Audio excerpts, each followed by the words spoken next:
Bonjour, chers camarades compatriotes. C'est la guerre en Ukraine, et malgré les craintes des uns ou les espérances des autres, les Ukrainiens résistent contre toute attente à l'impérialisme de la Russie, les piètres performances de l'armée russe, pourtant crainte à raison de par le monde, et l'acharnement des Ukrainiens à défendre leur nation, que certains prétendent inventer de toutes pièces, ou non existante, ont conduit la soi-disant opération spéciale de Poutine, un bel euphémisme pour qualifier une invasion en bonne et due forme, à l'enlisement du conflit, et contraint la Russie à une guerre beaucoup plus longue et difficile que prévu.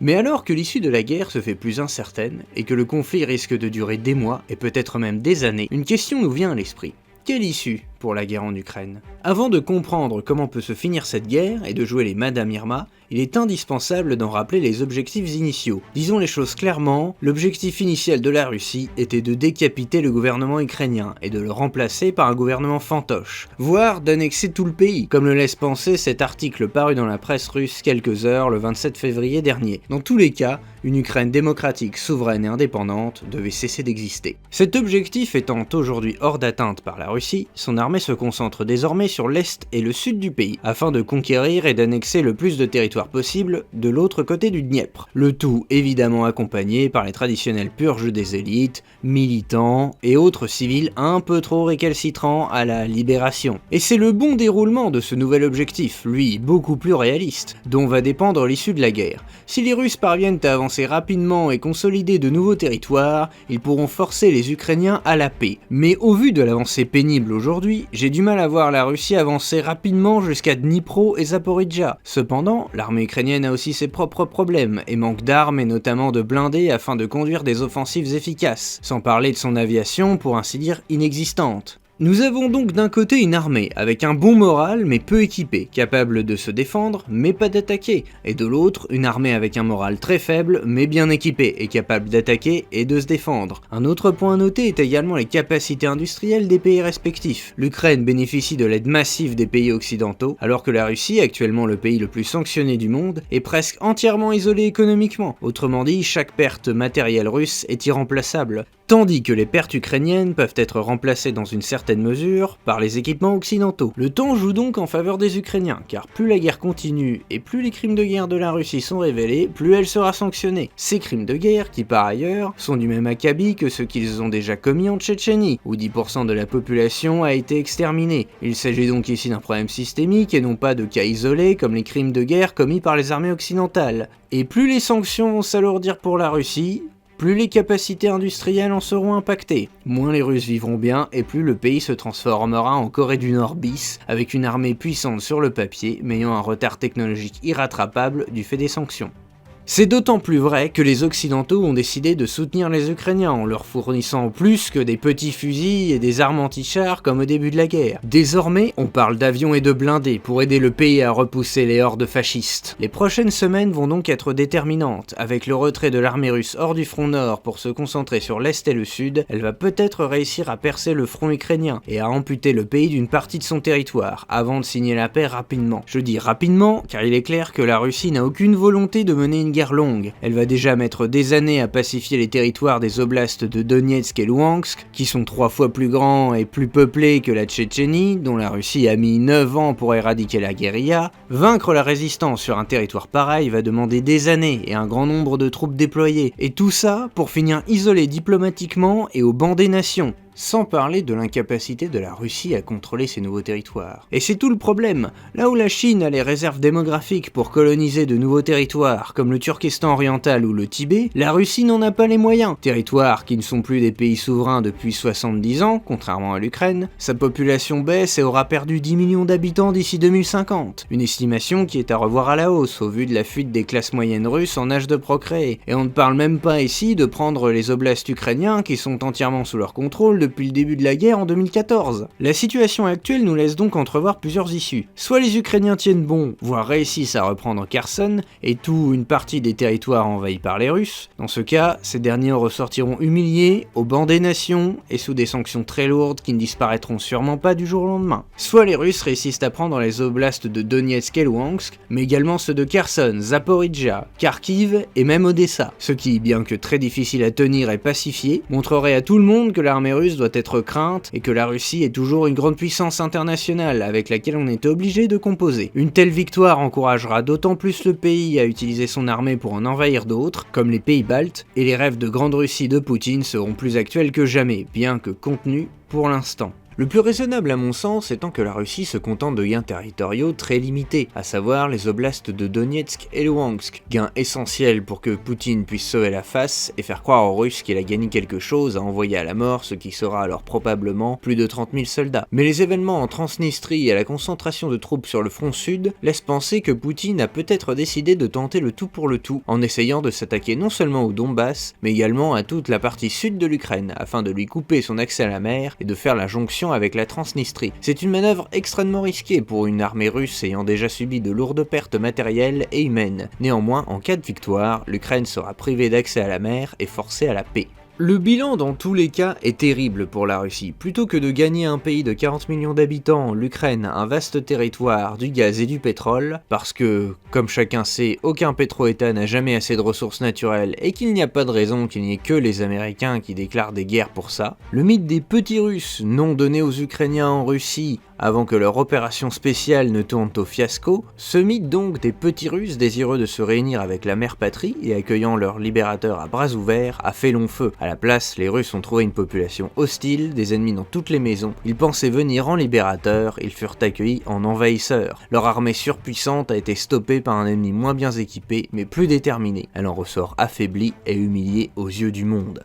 Les pertes russes ne sont pas que matérielles et humaines, mais également diplomatiques. En effet, la position diplomatique consistant à envahir ses voisins depuis 30 ans, renier la souveraineté de pays entiers pour ensuite s'étonner que les peuples d'Europe centrale et de l'Est souhaitent trouver protection auprès des Américains et dire après coup que c'est les Américains qui veulent soi-disant déstabiliser l'Europe à leur profit est également devenue inaudible. Cette perte de soft power s'accompagne également du bannissement des chaînes de propagande anti-occidentales qui, rappelons-le, n'avaient pas pour but pour la Russie de donner son point de vue sur l'actualité internationale ou nationale des pays dans lesquels ces chaînes opéraient, mais bien de causer le plus de chaos possible. Preuve en a été faite lors de la pandémie où RT et Sputnik ont relayé toute la désinformation anti-science possible pour faire douter les gens des bienfaits des vaccins, et ce, contre tout consensus scientifique, on le rappelle. Tandis qu'en Russie, les chaînes de propagande d'État disaient à quel point se vacciner était important et essentiel à la lutte contre la pandémie. Bref, lorsque le but d'un média n'est pas d'alimenter le débat démocratique, aussi polémique ou orienté puisse être cette alimentation, comme sur certaines chaînes d'information continue, mais bien de semer le chaos et de déstabiliser nos démocraties, alors il est légitime d'y mettre un terme. Bien sûr, les agents de l'étranger, lèche-bottes moscovites ou autres idiots utiles, trop pressés de défendre la Russie par pur réflexe anti-américain, distillent toujours leur propagande sur les réseaux sociaux. Mais le temps fera son affaire, et nous finirons bientôt par distinguer ceux qui se sont laissés abuser par une rhétorique séduisante et ceux qui sont définitivement acquis aux forces étrangères, soit par conviction, par ambition, appât du gain, ou même les trois à la fois.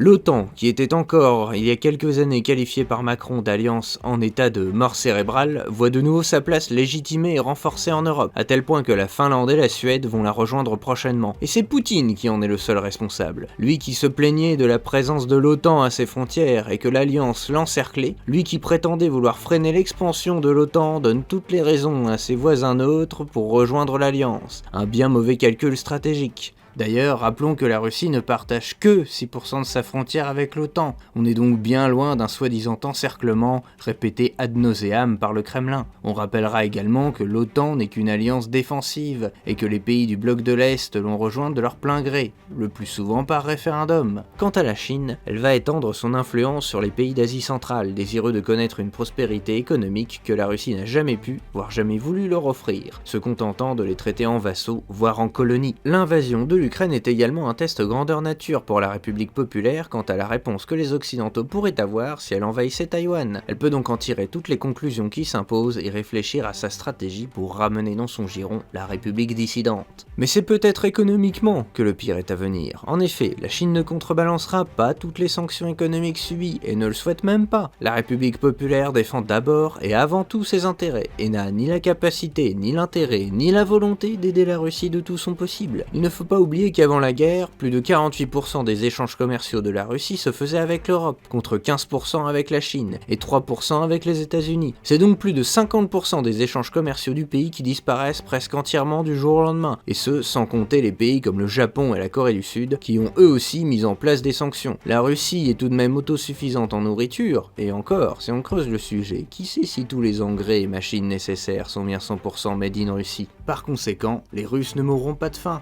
mais quid de tout le reste? Actuellement privés de semi-conducteurs et d'autres pièces essentielles, c'est toute l'industrie russe qui est à l'arrêt. Et oui, sans ces petits bijoux aujourd'hui, plus de voitures, plus d'ordinateurs et plus de missiles. La Chine elle-même ayant un besoin cruel de semi-conducteurs et n'étant pas autosuffisante en la matière, elle ne va pas rogner sur ses propres besoins pour Poutine. La Russie d'aujourd'hui n'est plus l'Union soviétique d'hier. Ses capacités industrielles sont très loin de l'égaler et le pays n'est aujourd'hui plus qu'un pétro-état dépendant de la vente de ses énergies fossiles pour survivre. On pourrait même arguer que c'était déjà le cas sous Brejnev. La vente de ces énergies fossiles, pétrole, gaz et charbon, représente entre 35 et 40% du budget de l'État. Pour donner un ordre d'idée, c'est ce que rapportent la TVA et la TICPE au budget de l'État français. Mais l'Europe continue d'acheter du gaz à la Russie, donc pas de crainte à avoir pour Poutine de ce côté-là, me direz-vous. C'est vrai, mais ça n'est qu'une question de temps avant que l'approvisionnement ne cesse. Les Européens qui pendant 30 ans ont entretenu leur dépendance au gaz russe, par complicité ou par faiblesse, sont en train d'y mettre fin, ce qui devrait être chose faite d'ici 5 ans. Quant à l'achat de charbon et de pétrole, il cessera bien plus tôt pour de nombreux pays européens, si ce n'est tous. Dans ce contexte d'appauvrissement, d'autoritarisme généralisé et de peur d'être mobilisés pour une guerre dont ils ne veulent pas, les jeunes générations qui n'ont pas connu les pénuries, la société autoritaire et sclérosée de l'Union soviétique étaient trop jeunes pour se souvenir de la catastrophe des années 90, ou qu'ils l'ont au contraire trop vécu et n'ont pas envie de le revivre, ceux-là qui représentent aujourd'hui la fragile classe moyenne russe, qui n'ont pas la nostalgie des vieilles générations quant à un pays qu'ils n'ont pas connu, ceux-là fuient le pays. Un pays dans lequel ils n'ont plus d'avenir, ni de place d'ailleurs, puisque son dirigeant a ouvertement appelé à la purification de tous les éléments en désaccord avec lui.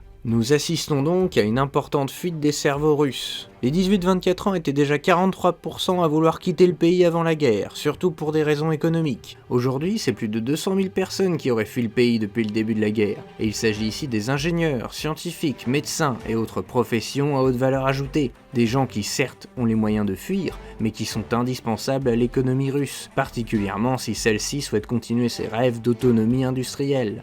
On assiste donc à la fin de Poutine, et surtout de la Russie telle qu'on la connaît. À la place d'un pays corrompu mais relativement prospère dans lequel survivait une population au détriment d'une kleptocratie au pouvoir vivant dans le luxe et l'opulence, on a un pays qui va finir ruiné et au banc des nations diplomatiquement. Une armée humiliée et une perte importante, si ce n'est totale à terme, d'influence internationale. Un pays qui va devoir avoir recours à la bonne vieille tyrannie pour la survie de son régime. Bref, la Russie va devenir une gigantesque Corée du Nord, dépendante de la Chine, avec une armée et une industrie qui sera incapable de se moderniser du fait des sanctions économiques. On peut déjà dire que, quelle que soit l'issue de la guerre, c'est bien la République populaire la gagnante du conflit, qui se débarrasse d'un rival régional et peut renforcer son influence en Asie sans craindre la Russie. C'est la fin de l'espoir pour une Russie démocratique et en paix avec ses voisins, la fin d'une Russie puissante économiquement et faisant partie de l'Union européenne. Poutine a enterré cet espoir pour ses rêves nostalgiques d'un impérialisme désuet et d'un panslavisme qui confine plus au suprémacisme russe au détriment de tous les autres peuples qu'à une réelle volonté d'unir tous les Slaves dans un même pays. Un destin bien triste pour un peuple qui n'a jamais connu que la tyrannie et l'oppression. Un peuple si grand et qui a tant souffert qu'il mériterait bien de vivre enfin libre et dans la prospérité, plutôt que d'être nourri à la bouillie réactionnaire d'un ancien agent de la police secrète d'un État totalitaire qui aujourd'hui correspond bien plus à la définition de ce qu'est un fasciste que ne le sera jamais n'importe quel Ukrainien. Une lueur d'espoir subsiste néanmoins. Les récents feux qui apparaissent dans les centres de recrutement, les dépôts de carburant et autres bâtiments liés de près ou de loin à l'armée russe laissent penser qu'il existe une part de la population qui est en train de se soulever contre Poutine et ses séides, à moins qu'il ne s'agisse d'opérations du SBU, les services de renseignement ukrainiens. Ce qui est sûr en tout cas, c'est qu'il ne s'agit pas d'opérations sous faux drapeau, sinon la Russie ne ferait pas tout son possible pour cacher ces événements et prétendre qu'il ne s'agit que d'accidents. On peut donc espérer que les graines de la révolution soient plantées en Russie et qu'elles n'attendent qu'une occasion pour renverser le tyran qui dirige le pays depuis plus de 20 ans. Mais même si c'est le cas, il faudrait un changement de paradigme complet dans la vision du monde qu'a la Russie et ses élites pour ne pas voir Poutine être remplacé par un autre dictateur du même acabit. L'espoir est donc permis, mais faible. Voilà, c'est la fin de cette vidéo. N'hésite pas à mettre un pouce rouge parce que j'ai pas assez parlé de l'Irak et des États-Unis dans une vidéo sur l'Ukraine et la Russie. N'hésite pas non plus à mettre un commentaire pour me traiter d'otano-atlantico-européiste. Sur ce, à la prochaine, et Slava Ukraini!